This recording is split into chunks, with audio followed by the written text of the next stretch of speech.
এই পাল্টাপাল্টি শুরু হয়ে গেল বিএনপি এবং জামাতের। আজকে রুহুল কবির রিজভী বলছেন যে আওয়ামী লীগের ভোট পেতে দৌড়ঝাঁপ করছে জামাত।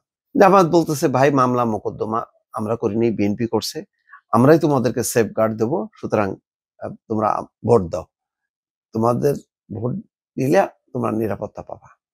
বিএনপি কি আসলে বসে আছে? বিএনপিও তো বসে নেই। নিশ্চয়ই বিএনপি বলছে যে জামাত যদি আসে তাহলে কিন্তু সর্বনাশ হবে।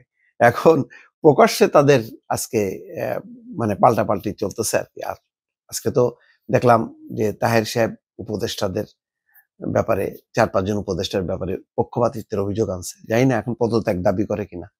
আবার পাল্টা বিএনপিও কি বলে। মোট কথা এগুলি হলো সামনে নির্বাচনকে সামনে রেখে পাল্টাপাল্টি চলছে। এটা না হলে জমজমাট হবে না। বাংলাদেশের রাজনীতিতে যাওয়া হয় মানে অভিযোগ পাল্টা অভিযোগ না হলে জমে না।